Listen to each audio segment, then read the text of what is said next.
3. When Zarathustra arrived at the nearest town, which adjoineth the forest, he found many people assembled in the marketplace, for it had been announced that a rope dancer would give a performance. And Zarathustra spake thus unto the people: I teach you the Superman. Man is something that is to be surpassed. What have ye done to surpass man? All beings hitherto have created something beyond themselves, and ye want to be the ebb of that great tide, and would rather go back to the beast than surpass man. What is ape to man? A laughing-stock, a thing of shame. And just the same shall man be to the Superman, a laughing-stock, a thing of shame. Ye have made your way from the worm to man, and much within you is still worm. Once were ye apes, and even yet man is more of an ape than any of the apes. Even the wisest among you is only a disharmony and hybrid of plant and phantom. But do I bid you become phantoms or plants? Lo, I teach you the Superman. The Superman is the meaning of the earth. Nietzsche will say, the Superman shall be the meaning of the earth. I conjure you, my brethren, remain true to the earth, and believe not those who speak unto you of super-earthly hopes. Poisoners are they, whether they know it or not. Despisers of life are they, decaying ones and poisoned ones themselves, of whom the earth is weary, so away with them. Once blasphemy against God was the greatest blasphemy, but God died, and therewith also those blasphemers. To blaspheme the earth is now the dreadfulest sin, and to rate the heart of the unknowable higher than the meaning of the earth.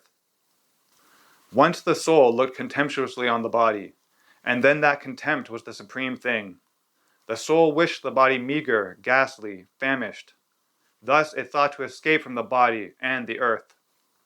Oh, that soul was itself meager, ghastly, and famished, and cruelty was the delight of that soul. But ye, also, my brethren, tell me, what doth your body say about your soul? Is your soul not poverty and pollution, and wretched self-complacency? Verily, a polluted stream is man. One must be a sea to receive a polluted stream, without becoming impure. Lo, I teach you the Superman. He is that sea. In him can your great contempt be submerged. What is the greatest thing you can experience? It is the hour of great contempt, the hour in which even your happiness becometh loathsome unto you, and so also your reason and virtue. The hour when you say, what good is my happiness? It is poverty and pollution and wretched self-complacency, but my happiness should justify existence itself. The hour when you say, what good is my reason? Doth it long for knowledge as the lion for his food? It is poverty and pollution and wretched self-complacency.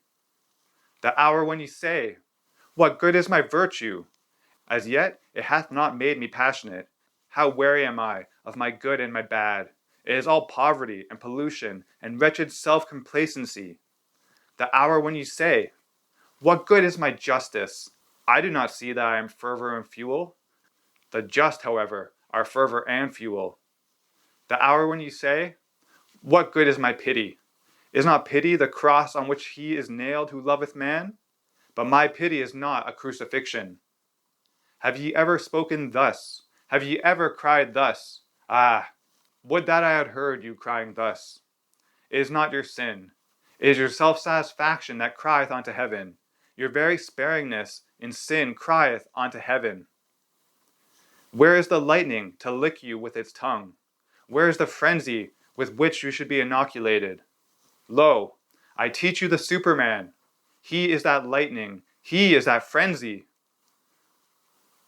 When Zarathustra had spoken thus, one of the people called out, we have heard enough of the rope dancer. It is time now for us to see him. And all the people laughed at Zarathustra. But the rope dancer, who thought the words applied to him, began his performance.